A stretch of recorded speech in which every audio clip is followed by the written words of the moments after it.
A pasada tarde celebrouse o pleno extraordinario solicitado polos grupos da oposición para instar ao Concello de Boiro a cumprir coas obrigas económicas cos clubs do municipio. A corporación aprobou de xeito unánime o único punto da orde do día, tras unha tensa sesión na que non faltaron os reproches entre goberno e oposición. Os membros do Executivo acusan ao resto dos grupos de utilizar este argumento como excusa para debilitar o goberno. Pois xa había alianzas previas, como o Partido Popular ou o ICB, que xa estaban maniobrando unha moción de censura, pois xa aproveitan tamén para seguir xa con esa tendencia de alianza política, pero, bueno,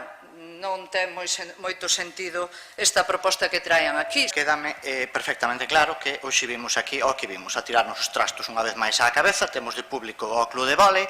a pesar deles, para cando acabemos este pleno, bueno, pois estar todos contentos de que a ver quen lle sale o mellor o pleno con seus respectivos equipos, pero eles van a marchar de aquí igual que viñeron. O edil de Promoción Económica defendeu a acción municipal en materia de colaboración cos clubs deportivos, indicando que a problemática do Rotogal Boiro Voleibol é un caso puntual con implicacións xudiciais que non competen á administración local. Estamos a falar dunha situación límite, dunha entidade deportiva profesionalizada,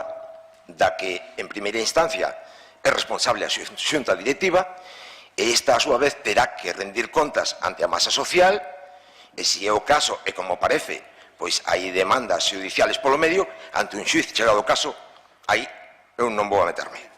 Lonxe de apoiar a política deportiva do Concello, o Partido Popular amosouse moi crítico acusando o goberno de comprometer axudas aos clubs que non se chegan a materializar. Le ofreció al club, al Gimnasio Su de Taekwondo, para ayuda a la participación en el Campeonato de España en Jaén, el pasado 6 de marzo del 2022, una ayuda de 800 euros,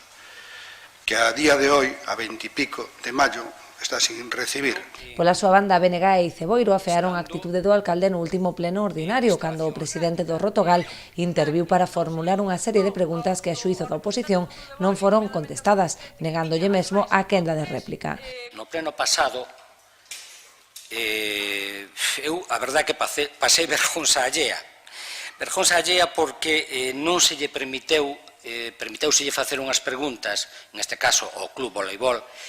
pero non se lle permitiu o turno de réplica. Faltouselle respeto ao Club de Vólei, ca atitude que se tivo nese pleno e tamén ao resto de forzas da corporación, porque, como digo, había un problema sobre a mesa que nos compete a todos temos responsabilidade para chegar a unha solución e non se nos dou nin siquiera a posibilidade de participar. A pesar do desacordo imperante durante toda a sesión, a votación saiu adiante por unanimidade, ao considerar o goberno unha obviedade a solicitude de atender as obrigas económicas coas entidades deportivas.